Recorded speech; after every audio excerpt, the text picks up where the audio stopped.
Guys, I'm the Groovy Guitar Dude, and here are 3 tips for getting rid of that nasty string buzz that nobody likes. Alright guys, my number 1 tip, very first one that you need to make sure you're doing to get rid of some of that string buzz is get your chords, just your regular G chord, and make sure your fingers are as close to the middle of your frets as possible.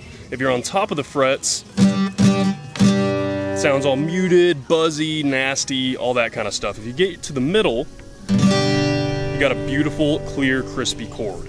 The next important thing, and this one is really, it kind of rivals for the first one, they really kind of go hand in hand, is make sure you're pushing down as hard as you can, okay?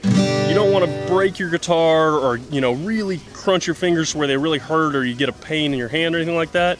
But if you're a beginner, it's a lot of times really hard to get the right pressure down. Until you get your calluses built up and your finger strength built up, you're gonna have a hard time pushing down. So you really gotta crunch it hard.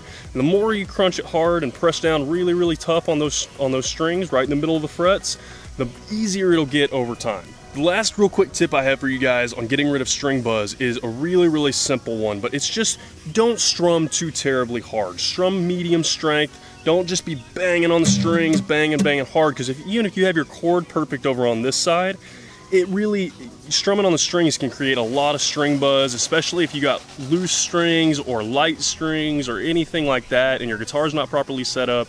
That's one of those things that it really can cause a lot of problems if you're strumming too hard. So that doesn't mean you gotta strum, dead silent, super quiet either, but just find a good medium ground, especially if you're a beginner, it can be hard at first.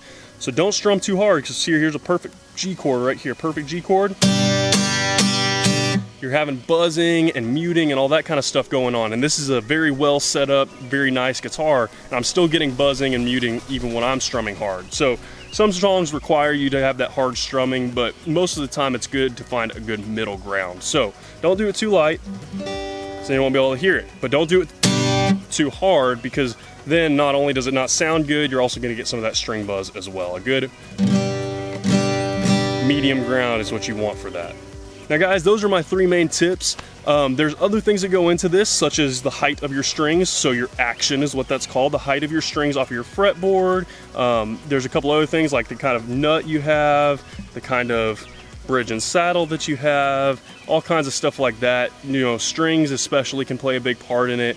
But overall, your songs and your guitar should not, even if you have a cheap guitar, it should not be buzzing whenever you're strumming your chords. So if you're having any of those problems and you use all of these tips that I showed you, fingers in the middle, push down hard, and don't strum too hard, then you might look into getting your guitar worked on. I'll make another video on that soon about a few things that you can do to fix those things if those 3 tips don't help you, because it might need new strings, you might need a little bit of work done on your guitar, stuff like that.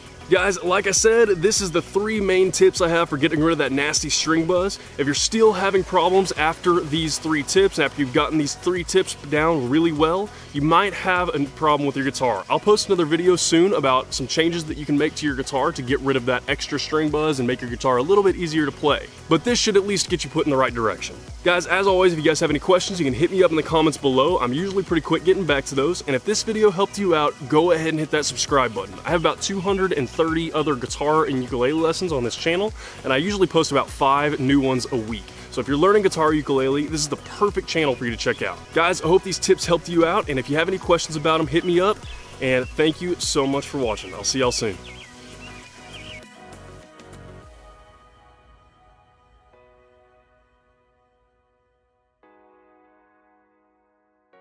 You make me